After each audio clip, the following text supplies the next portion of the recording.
Mumbai Indians versus Punjab Kings. एक बार फिर से पंजाब किंग्स का पल्ला भारी रहा। मुंबई एक बार फिर से हार गई। लेकिन आप लोगों ने एक बात नोटिस की होगी पॉइंट टेबल के हिसाब से। अब वो बात क्या है कि सबसे ज्यादा जो सफल टीम है वही सबसे नीचे है। जैसे कि आप देख लीजिए केकेआर हो गई, या मुंबई इंडियंस देख लो या चेन्नई सुपर किंग देख लो। सबसे ज्यादा ट्रॉफी इन्हीं तीनों टीम के पास है। और यही तीनों टीम सबसे नीचे है पॉइंट टेबल पे। और जिसने यहाँ तक अभी तक एक भी मैच नहीं जीता है और वो देखिए टॉप पर है। और माना कि अभी तक पंजाब किंग्स नहीं जीता है, लेकिन पिछले साल आरसीबी ने जीता है। लेकिन उसके पहले आरसीबी भी वो कभी नहीं जीती थी। तो आप लोगों ने ये बात जरूर नोटिस की होगी। फिर इसके बाद लेकिन ये हुआ कहाँ से? ये हुआ जब अभी ऑक्शन आया था। ऑक्शन पे इन्होंने मतलब कि जब ऐसा प्लेयर खरीदे थे कि अच्छे प्लेयर खरीदे, वो प्लेयर चल भी रहे, इन्फॉर्म में है, और पिछले 2 साल से लगातार दोनों टीम के प्लेयर इन्फॉर्म है।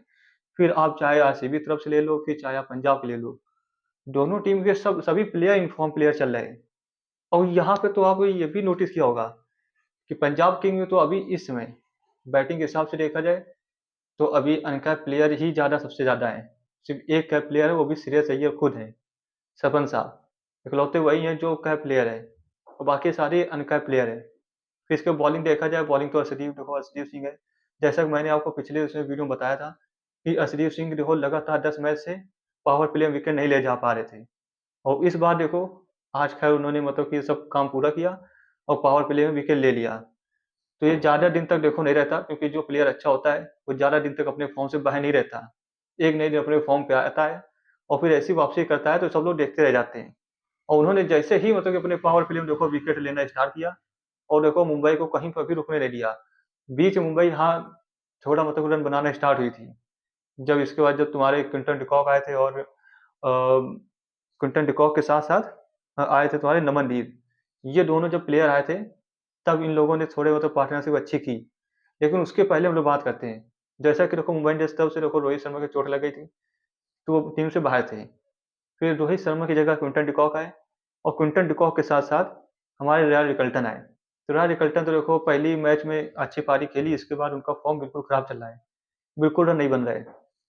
फिर इसके बाद हम लोग बात करते हैं क्विंटन डिकॉक की। क्विंटन डिकॉक क्या कर रहे हैं?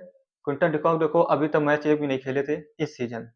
पिछले सीजन खेलो या ना खेलो, लेकिन इस सीजन एक भी मैच नहीं खेले थे। और रोहित शर्मा की चोट की बदौलत उनको एक मौका मिला, और फिर इसके बाद उनको मौका मिला, उन्होंने शतक जड़ लिया। और ऐसा लगा ही नहीं कि उन्होंने मतलब कि आज पहला मैच खेला इस सीजन का। ऐसा लग रहा है कि वो लगातार अपना मैच खेलते चले आ रहे हैं। अब आप लोग को तो पता ही है देखो कि क्विंटन डिकॉक कितने अच्छे प्लेयर हैं। टोटल उनकी 9 सेंचुरी हो गई है T20 में। 3 तो शायद आईपीएल में ही है। ठीक है, तो आपको देखो इतना अंदाजा तो लग ही गया होगा क्विंटन डिकॉक कितने खतरनाक है। और ये क्विंटन डिकॉक और नमन डी की बात करते हैं। नमन डी का देखो अभी तक फॉर्म नहीं था, अभी तक वो नीचे थे। लेकिन जैसे कि वो अपना स्टार्टिंग में तो अभी ऊपर आ गए, उनको थोड़ा प्रमोशन मिला, तो उनको अपनी काबिलियत साबित करने के लिए एक मौका मिला, और उन्हें देखो जबरदस्त 50 जड़ी। फिर इसके बाद हम लोग बात करते हैं किसकी? जैसे नमन धीर आउट हुए, इसके बाद आप लोगों ने देखा होगा जब नमन धीर आउट हुए थे, शायद 130 के आसपास शायद आउट हुए थे ऐसा कुछ। और ओवर कितने थे? 13.3 या 14 के आसपास ऐसे तो कुछ थे। तुरंत तो अच्छे खासे चल रहे थे उसमें। फिर इसके बाद जैसे वो आउट हुए, फिर इसके बाद रन बनना बंद हो गए। कहीं मतलब कि कभी तो रन कम आ रहे हैं, कभी थोड़ा आ भी जा रहे हैं।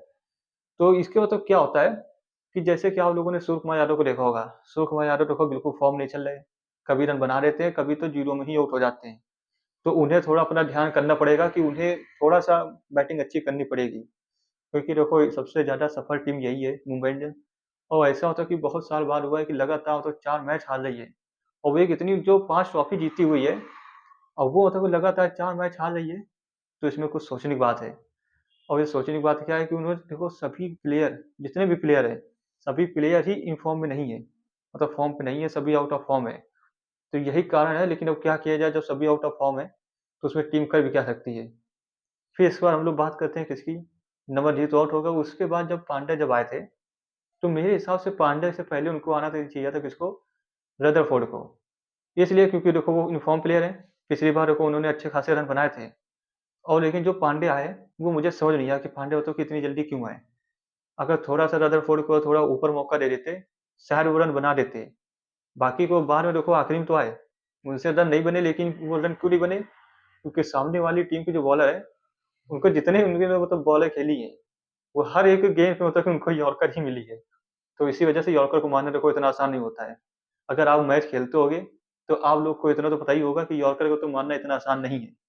तो इसी वजह से है वो आउट हो गए। लेकिन पांड्या के पहले उनको आना चाहिए था रदरफोर्ड को, क्योंकि पांड्या ने स्लो इनिंग खेली।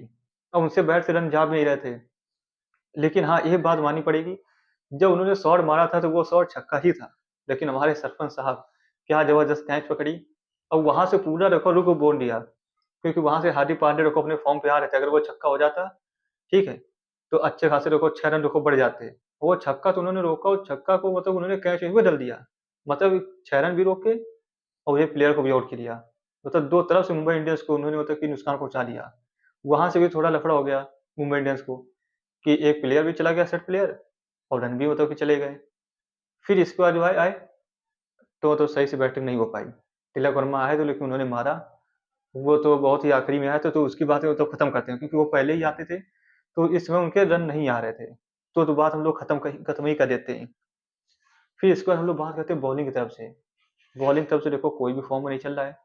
फिर चाहे आप जिसको ले लो, फिर आप चाहे ले लो तुम्हारा हार्दिक पांड्या हो गए, ठीक है, हार्दिक पांड्या, शार्दुल ठाकुर, दीपक चहर, और इकलौते जसप्रीत बुमराह। अब जब आप लोगों को सामने वाली टीम को पता ही है कि सिर्फ इनकी टीम से सिर्फ जसप्रीत बुमराह ही है जो अच्छा चल रहा है, तो उसकी इकोनॉमी अच्छी है, तो उसको सभी लोग समझ के खेलेंगे, उसके 4 ओवर निकाल लेंगे। फिर भी तो रन तो कुछ आ ही रहे ना उसके ओवर में। ऐसा तो है नहीं कि सारी मतलब कि डॉटे, सारी गेंद डॉट ही जा रही है, ऐसा तो कुछ है नहीं। तो यही था कि मतलब कि वो सामने वाली टीम को तो पता ही था कि अगर जसप्रीत बुमराह के ओवर निकाल लेते हैं, तो बाकी सारे देखो बॉलर को हम लोग मार लेंगे, उनको मार मार के बढ़िया कर देंगे, ठीक है। तो इसी वजह से उनको देखो विकेट भी नहीं मिल रहा है। और जो विकेट नहीं मिल रहा है, लेकिन हाँ, पिछली बार इस बार आपने देखा होगा कि जसप्रीत बुमराह भी थोड़ा प्रेशर में थे। अब भाई देखो पूरी टीम देखो प्रेशर में होती है, वो बात मानते हैं। लेकिन पूरी टीम को प्रेशर सिर्फ एक ही प्लेयर पे दे दो, कि जब मतलब कि रन आए, जसप्रीत बुमराह से बॉलिंग करवा दो, रन रुक जाएंगे। तो ये नहीं होता, क्योंकि पहले ही ओवर में जब दीपक चहर बॉलिंग कराने आए थे तो 21 रन आ गए थे। और जब पहले ही ओवर में आप 21 रन खा गए, तो वहां से देखो कवर करना थोड़ा मुश्किल हो जाता है, क्योंकि रन आपके इतने भी अच्छे नहीं थे। ये आपके रन होता कि 220 या 250 के आसपास हो।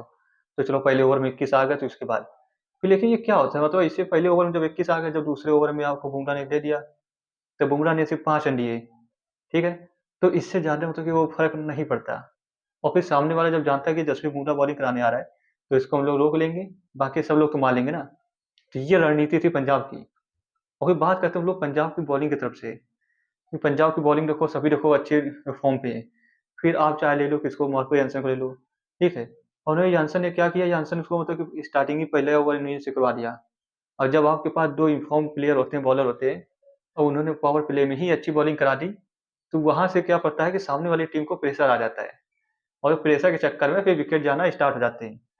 और फिर हम लोग इसकी बात करते हैं किससे, बैटिंग की तरफ से पंजाब की। पंजाब की बैटिंग की तरफ से हमने देखा, स्टार्टिंग के पहले ही ओवर से देखो 21 रन आ गए। फिर इसका चाहे आप देख लो, प्रभ सिंह सिमरन को देख लो, प्रियांश आर्य को देख लो, ये लोग देखो अनकैप्ड प्लेयर हैं और सभी यंग लड़के हैं। तो देखो हमेशा वो मार के ही खेलते हैं। और आपने देखा होगा कि इनका स्ट्राइक रेट भी बहुत अच्छा रहता है हमेशा। तो पावर प्ले में जब यही लोग मतलब कि मार के जब मैच एक तरफा कर देते हैं, फिर इसके बाद जो भी प्लेयर आते हैं, चाहे वो आप कोहली के ले लो, फिर चाहे आप श्रेयस अय्यर को ले लो। और श्रेयस अय्यर इतने कमाल के देखो प्लेयर हैं, और कप्तान है सरपंच साहब। अब इनको अगर हम लोग रन मास्टर, अगर रन चेस मास्टर कह सकते हैं, तो उसमें कोई गलत नहीं है। क्योंकि विराट कोहली के बाद इन्हीं का देखो सबसे अच्छा रन चेस में एवरेज है, ठीक है।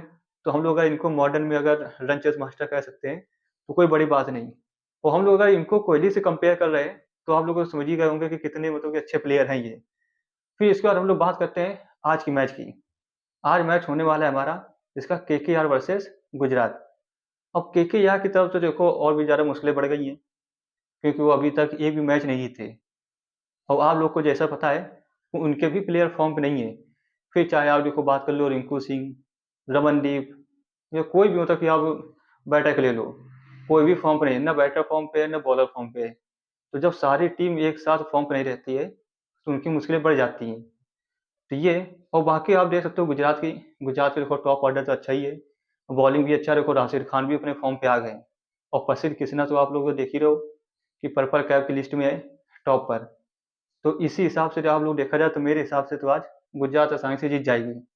लेकिन केकेआर को थोड़ा मेहनत करना पड़ेगा और उनको थोड़ा लड़ना पड़ेगा, और ऐसा लग रहा है कि वो बिना लड़े ही हार मान रहे। तो ऐसा नहीं करना है, ऐसा करने से कोई फायदा नहीं है, क्योंकि आप भी देखो आईपीएल में सफल टीम में आपकी गिनती होती है। तो आपको थोड़ा लड़ना पड़ेगा, और हो सकता है कि शायद आप लड़ो। और ऐसा नहीं है कि कोई भी होता कि प्लेयर हमेशा फॉर्म पे नहीं आएगा, किसी भी दिन कोई भी प्लेयर फॉर्म पे आ सकता है और किसी भी टीम को हरा सकता है। तो आप लोग थोड़ी मेहनत करो और थोड़ा लड़ो। तो कोई मतलब बड़ी बात नहीं कि अगर आप गुजरात को हरा दो, लेकिन वैसे अगर देखा जाए कि उनके प्लेयर फॉर्म पे नहीं है तो उस हिसाब से आज गुजरात ही जीतेगी। बाकी आप लोगों को कमेंट बताना है कि आज का मैच कौन जीतेगी। तो अगर आपको वीडियो पसंद आए तो वीडियो को लाइक कीजिए, चैनल पर नए हो चैनल सब्सक्राइब कर लीजिए। तो चलिए मिलते हैं कल। जय हिंद।